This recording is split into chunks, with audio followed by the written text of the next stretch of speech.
What's up guys, it's DYY here. I just returned from the United States of America, which was my first time there.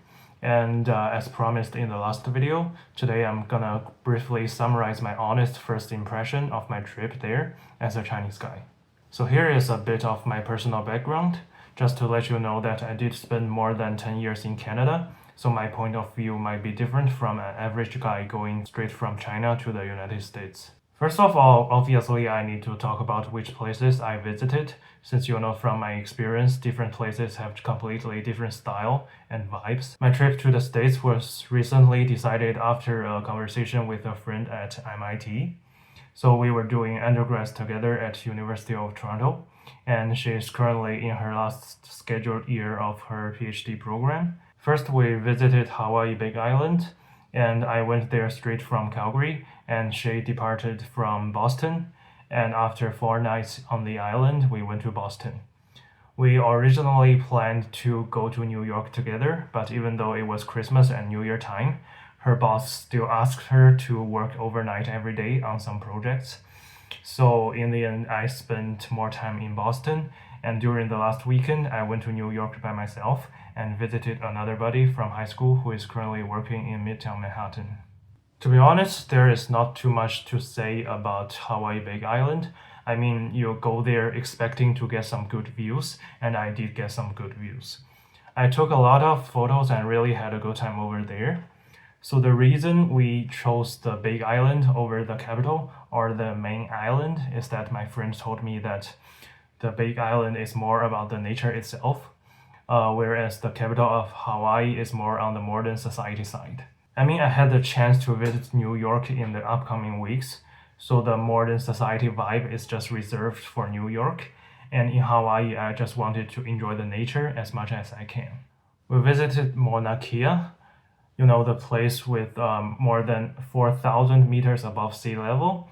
I did feel a little dizzy while driving uphill, but no headache, like the time I drove to the Tibet Plateau, where I actually had the altitude sickness. We also visited the Black Beach, the southernmost point of the United States. The only sad story was that we also went to the Volcano National Park, and there was not an eruption. You know, our flights were booked a month in advance, and the eruption can only be predicted like within a week. So there was some smoke, but yeah, no eruption.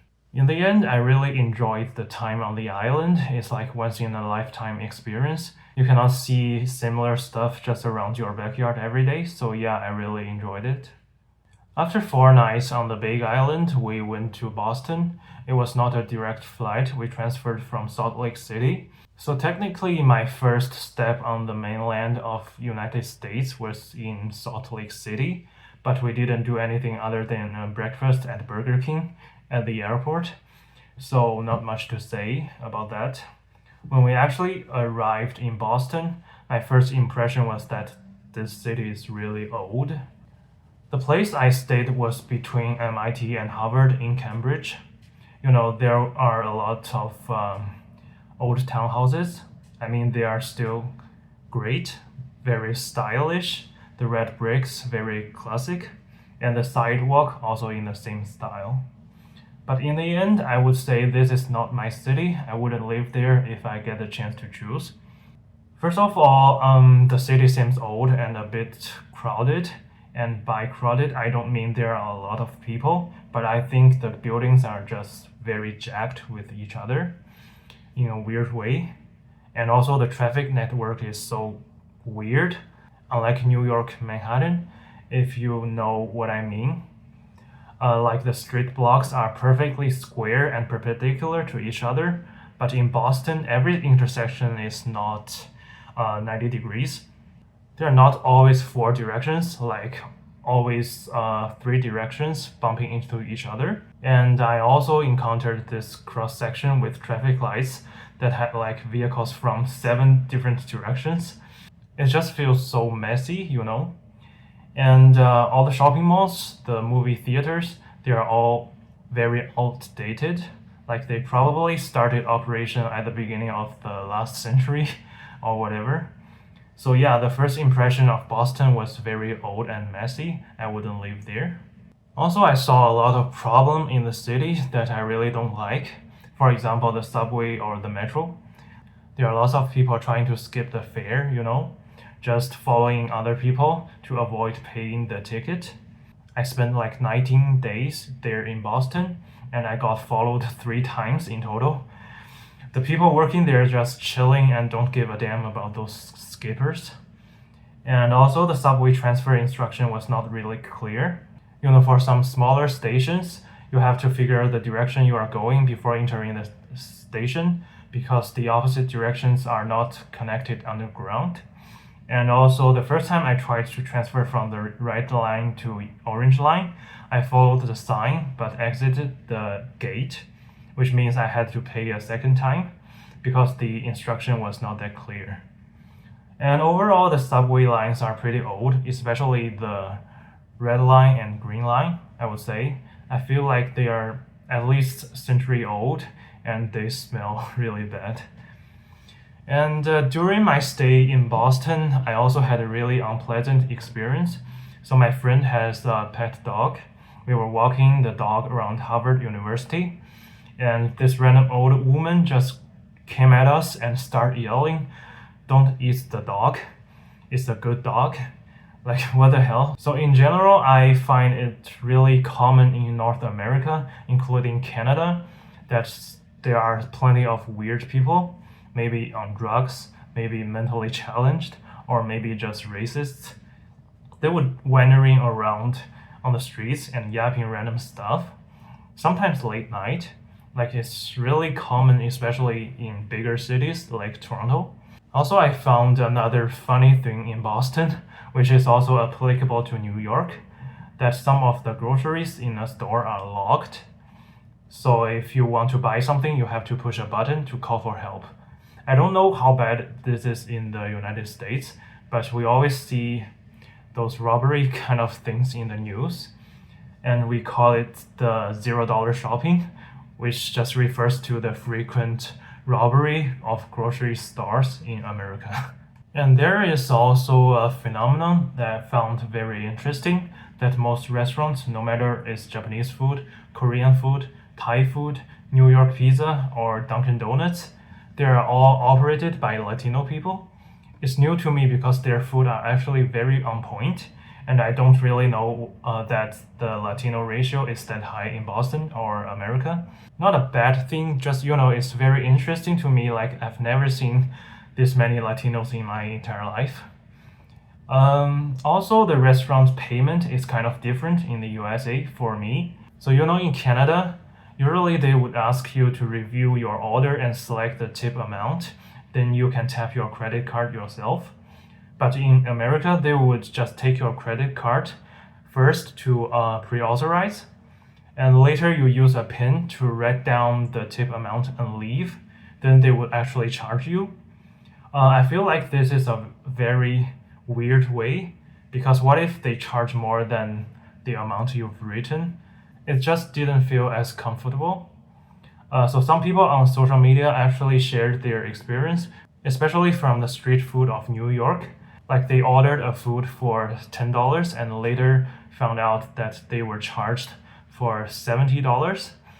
I just think the pre-authorized style is a weird way comparing to actually taking control and tapping the card by yourself. During my stay in Boston, I also visited a lot of the towns nearby. To be honest, I can't really tell the difference between different towns. Like, they are all the same. 80% of the towns are just houses, and there are casually some small-scale restaurants beside the street, which really gave me this old American-style little town vibe here. Like, in general, they just look a bit older than the average house I see in Canada, and the exterior style is all the same and also very old. After a few weeks in Boston, I went to New York by Amtrak. It was a unique experience. In Canada, the primary long-distance traffic option is the airplane. And in China, where we have a more demanding traffic need, we have the high-speed railway system. Overall, I would say Amtrak is more flexible than what we have in China. Like you can just arrive 10 minutes before your scheduled departure and you will be fine. Whereas in China, you have to reserve more time for the train station. There is a security check, and half of the railway stations are really far away from the city center. Also, Amtrak doesn't assign you a seat, whereas in China, you are assigned to a specific cargo and seat for your trip. But on Amtrak, there are always some seats facing the opposite of the direction we are going. It was not that comfortable. Like I saw a lot of people asking the direction we are going just to avoid sitting in the opposite direction. But in China, the seats are always facing front. Like if there is a need to switch direction, all the seats can be turned 180 degrees when we stop at the station. And lastly, New York. To be honest, it was better than expected, like much better. I was prepared, but when you actually stand there between the buildings at the core area of Midtown Manhattan, it just felt different. There are old buildings and new buildings alternating between each other. The view is just astonishing while walking on the street. Especially during late night around Times Square, the New York vibe is just unbelievably fantastic. If I have to compare this area to something else, I would say maybe Dundas and Yonge Street from Toronto, but Toronto is not even close to this. Like the Times Square is just on another level. But enough of the good side. I did smell some weed very often. And to be honest, New York is not as clean as Boston. I saw a lot of dog poop on the street and even some human poops in the subway station. And also there are more weird people in the subway station than Boston. And the stations smell really bad and old. Also, the cost of living in New York is also unbelievable. Like my high school buddy is working in Midtown Manhattan. He rents an apartment with one bedroom, not that close to the center, and still costs 5.2k US dollars. This is just insane to me. I know they make more money there, but it's just scary to think about. And finally, I want to discuss about the safety. So the USA on Chinese social media is, I would say, mostly dangerous. You know, the gun violence, the store robbery, street crime, and weird people. Did I ever concern about my safety? Yes, but only on my first day of arrival in Hawaii. So if I was a person that's never been to Canada, like going straight from China, I wouldn't have safety concerns because I think Chinese people are so well protected. Yes, China is extremely safe comparing to all the places I've been to. So most young people don't know what the real world is. They lack the awareness or internal alert.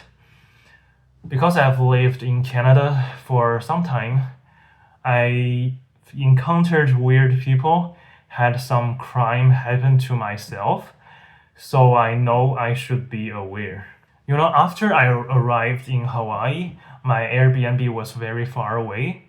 So after I rented my vehicle, I went straight to Walmart. I was literally shaking in the shop because all my stuff, like my bag, my laptop, they are in the vehicle, right? You know, in Toronto, you just cannot leave anything in your car or your car window will be broken guaranteed. So I was so scared in Walmart that my stuff in the vehicle would be taken. But in the end, nothing happened. And after that, I gradually calmed down and I didn't spot anything particularly dangerous in Boston or New York either. Just there are so many weird people, but you know, they are not on the dangerous side. It's just weird. And for some final thoughts, USA is not as dangerous as I imagined, but the lock in grocery store definitely tells some story. And there are indeed many weird people around the cities. But overall, my impression towards USA changed from mostly negative to neutral after actually visiting there. But if you want me to choose, I would still not choose to live in the USA comparing to Canada. You know, the cities are just older than average Canadian cities. I would love to live in New York, but the cost of living is beyond my ability. Yeah, it's beyond my affordability. So if I need to rank USA in the countries I've visited, so this down below should be my ranking. I might visit USA for another time in the near future. Hopefully it will give me some more positive impressions. And yeah, that's the end of the video. I shared my honest impression, like first impression towards USA. And thanks for watching, and maybe see you next time.